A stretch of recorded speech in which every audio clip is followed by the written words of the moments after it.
Ai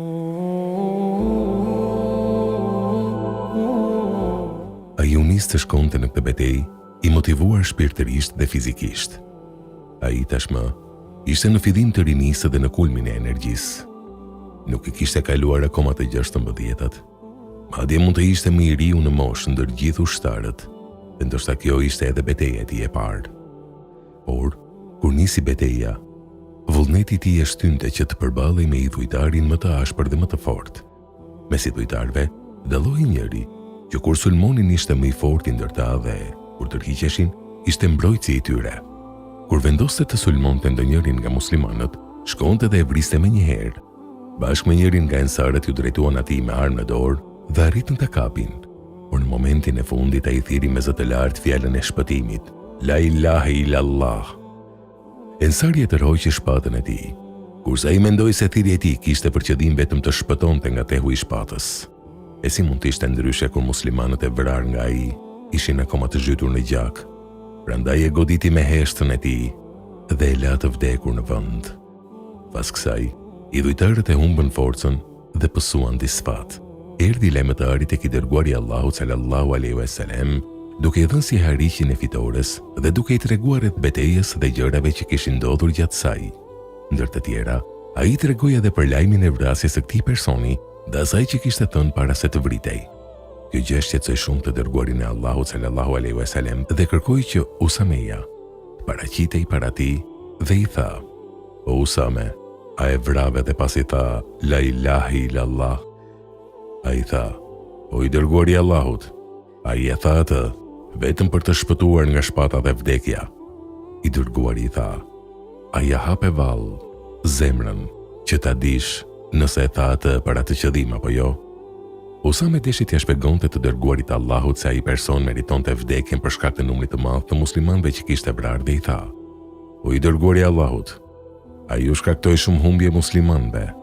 Ai e vrau filanin dhe filanin dhe i përmendi emrat e disa personave që i dërguari i Allahut i njihte, pasi ishin shokët e tij që i shite në xhaminë e tij dhe në rrugë. Pastaj ata ishin edhe ushtarët e tij që kishin dalë të luftonin nën flamurin e tij. Kjo ishte e mjaftueshme për prekjen e ndjenjave të profetit ndaj tyre dhe për ta zmadhuar krimin e atij që e kishte vrarë dhe se ai e kishte merituar vrasjen. Por i dërguari i Allahut i tejkaloi të gjitha këto duke thënë: Si do të bësh me fjalën La ilaha illallah kur të vi në ditën e Kiametit? Usame e kuptoi se i dërguari i Allahut nuk e pranoi as shpjegimin dhe as justifikimin e tij. Dhe kur e kuptoi gabimin e madh që kishte bërë ju drejtua profetit sallallahu alaihi wasallam, duke e pranuar gabimin dhe duke shfaqur pendes: O i dërguari i Allahut, kërko falje për mua. Usame priti që i dërguari i Allahut i thoshte Allahu të falt, por ai i përsëriti fjalët: Si do të bësh me fjalën La ilaha illallah kur të vi dita e Kiametit? Usame i tha përsëri: O i dërguari i Allahut, kërko falje për mua. Por i dërguari i Allahut sallallahu alaihi wasallam vazhdonte t'i thoshte përsëri: Si do të bësh me fjalën La ilaha illallah kur të vi në ditën e Kiametit? Usame u shqetësua aq shumë sa që në atë moment filloi të thoshte me vete: sikur të isha bërë musliman në këtë moment, që t'i fshiheshin të gjitha mëkatet e mëparshme nga hyrja në Islam dhe të shpëtonte nga pesha e këtij mëkati të madh.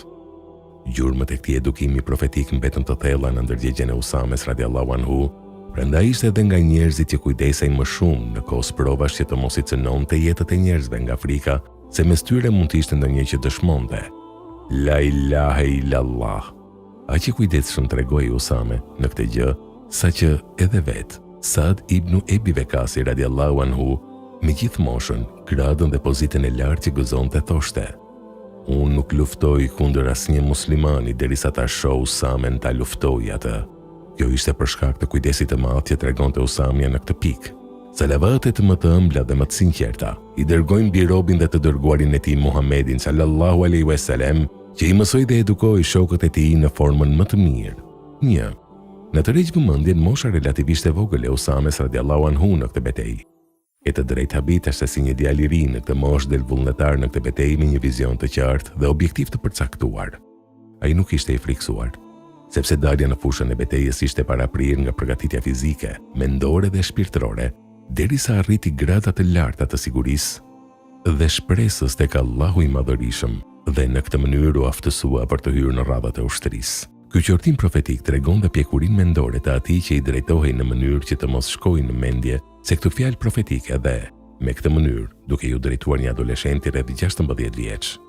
Madje mua më duket sikur të shoh të habitur kur e mësove moshën e Usames radiallahu anhu në këtë hadith që e ke mësuar shumë kohë më përpara. E gjithë kjo është një nga gjurmët e edukimit profetik që i ndërtoi dhe pajisi shpirtrat në formën më të mirë. 2. Po ashtu në të rregjvëmendjen edhe forca e mesazhit që përcjell ky komunikim dhe që është shenjtëria e jetës dhe moscënimi i saj pa të drejtë, sido që të jenë shkaqet dhe justifikimet. Qartësia e kësaj tek shokët e pejgamberit sallallahu alaihi wasallam, i cili u kishte mbushur shpirtrat me këtë, duke bërë pengesë të pakalueshme që i ndalonte ata nga rënja në këtë mëkat ose neglizhenca ndaj tij. Kjo duket qartë në këtë hadith, ku shohim se si burri nga ensarët u tërhoq me njëherë kur e dëgjoi fjalën e dëshmisë, megjithëse edhe ai e kishte parë të njëjtin gjë si Usamja, që ai kishte vrarë disa nga muslimanët më të mirë, dhe kjo e shtynte dhe e nxiste atë njësoj si Usamen. Por me të dëgjuar dëshminë e shahadetit, ai e tërhoqi shpatën nga ai dhe nuk e vrau, edhe pse kishte mundësinë ta bënte. Këtë gjë vërteton dhe fakti i përhapjes së lajmit derisa arriti tek profeti sallallahu alaihi wasallam bashkë me sihariqin e fitores. Madje edhe vetë Usamja ndjeu diçka brenda vetes menjëherë pasi e vrau atë. E gjitha kjo tregon se pejgamberi e kishte konfirmuar këtë koncept në mënyrë të qartë që nuk linte vend për mëdyshje në zemrat e sahabëve. 3. Usame ibn Zeid ishte nipi të dërguarit të Allahut, pasi para se të anullohej birësimi atë e quanin Usamja, djali i Zeidit, djali i Muhamedit. Edhe pas anulimit të birësimit, pejgamberi sallallahu alaihi wasallam e lehtësoi që ta thërrasin atë kështu në shenjë dashurie dhe dëmshurie prindërore ndaj Usames radiallahu anhu. Madje ai e lënte fytyrën Usames me duart e tij kur ishte i vogël dhe thoshte: "Nëse Usamja do të ishte vajzë, do ta zbukuroja, do ta vishja dhe ta jepja nuse." Njëherë Usame u pengua dhe u rrëzua duke u gërvishtur në fytyrë. I dërguari i Allahut filloi t'ia thithte gjakun në fytyrë dhe ta pështynte në tokë. Usame u rit dhe bashkë me të u rrit edhe dashuria e të dërguarit të Allahut sallallahu alaihi wasallam për të. Ai sa e dinin të gjithë se ai ishte i dashuri të dërguarit të Allahut dhe djali i të dashurit të dërguarit të Allahut. Por kur ai e bëri këtë gabim, i dërguari i Allahut e qortoi aq shumë, saqë mund kuptohet vetëm kur e krahason atë me pozitën e lartë që gëzonte Usame tek i dërguari i Allahut. E megjithatë e qortoi aq shumë sa e vazhdoi qortimin dhe pasi Usame e kuptoi gabimin dhe i kërkoi falje, duke ja përsëritur këtë fjalë: "Si do të bësh me fjalën La ilahe illallah kur të vi në ditën e Kiametit?" Ky takim mbaroi dhe Usame nuk dëgjoi fjalët që shpresonte ku i dërguari i Allahut sallallahu alaihi wasallam të kërkonte falje për të. Nëse do të kishte një njeri të vetëm që mund të përfitonte faljen e të dërguarit të Allahut për një gabim të tillë, ai do të ishte vetëm Usame ibn Zeidi. Pikërisht për këtë arsye, vendosmëria e treguar nga i dërguari i Allahut la gjurmë të thella tek ai. Ai sa Usame radiallahu anhu filloi të dëshironte sikur të ishte bërë musliman në këtë moment e jo më parë që t'i fshiheshin të gjitha mëkatet e mëparshme nga hyrja në Islam. Gjurmët e këtij qortimi mbetën tek ai gjatë gjithë jetës, aq sa kjo gjë dallonte atë nga të tjerët. 4. Analizimi i pozicionit të Usames radiallahu anhu hap dyer të tëra justifikimesh dhe llojesh të ndryshme shpjegimesh për atë që kishte bërë. Usame kishte vrarë atë person në fushën e betejës, ndërsa ai ishte duke luftuar përballë tij në radhët e idhujtarëve, madje duke u shkaktuar muslimanëve shumë humbje jetësh në betejë. Kur Usame pa se si disa nga shokët më të mirë të dërguarit Allahut po binin dëshmor nga shpata e këtij personi, dhe se ishte pikërisht ky person që i mbështeste dhe i mbronte më shumë idhujtarët, Usame arriti që ta nënshtronte atë. Ndërkohë që gjaku i shokëve të pejgamberit sallallahu alaihi wasallam ishte akoma i freskët në rrobat e tij, kur e pa veten ngushtë dhe pa se po i vinte vdekja, atëherë për të shpëtuar tha dëshminë e shahadetit: La ilahe illallah. To rrethana tregojnë se ai e tha atë vetëm për të shpëtuar nga vdekja dhe nuk e tha atë me bindje dhe me besim të vërtetë. Megjithatë, në këtë rast të përrim se i dërguari i Allahut i mbylli dyert e këtyre shpjegimeve dhe justifikimeve, duke bërë të qartë me anë të një qortimi të ashpër se atë që ka brenda zemra mund ta gjykojë vetëm ai që e di të fshehtën. Ai ja hape vallë zemrën që ta dish nëse e tha atë për qëllim apo jo. Kjo tregon se të gjitha këto shpjegime dhe justifikime, edhe pse ishin shumë afër realitetit, ishin refuzuar dhe kishin mbetur vetëm rregullit themelor që është shenjtëria e gjakut pafajshëm. Shkak për këtë është se hapja e derës së shpjegimeve, komenteve dhe justifikimeve në këtë çështje është shumë e rrezikshme. Nëse hapim këtë derë, atëherë shpjegimet, komentet dhe justifikimet do të vinë njëri pas tjetrit derisa të hyjnë dyshimet, akuzat dhe epshet, gjë që e kemi parë me sytë tanë tek ata që kanë hapur qoftë edhe një vrim te kjo derë. Kjo vrim është hapur dhe zgjeruar derisa është bërë derë nga ku kanë arritur tek lejimi i cënimit të jetës dhe gjakut muslimanëve, duke u bazuar edhe në dyshimin më të vogël. Nuk besoj se ai që e ka filluar këtë gjë ka menduar se përfundimi do të jetë ky, por pasojat e mendimeve dhe ngjarjeve që sjellin njëra tjetrën dalin jashtë kontrollit.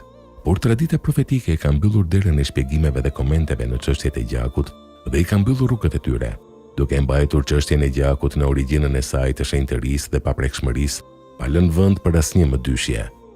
5. Nëse ky qortim profetik i fortë dhe i ashpër është bërë ndaj atij që ka vrarë, që e tha fjalën La ilaha illallah vetëm në momentin e fundit të jetës nga frika e teut të shpatës, o për ata që vriten ndërkohë gjatë gjithë jetës së tyre, nuk kanë njohur fjalë tjetër përveç fjalës La ilaha illallah. O Allah, na mbaj brenda hapësirës së fesë tënde, sepse njeriu gjendet brenda kësaj hapësire për sa kohë nuk ka cënuar gjakun i jetën, që është e shenjtë.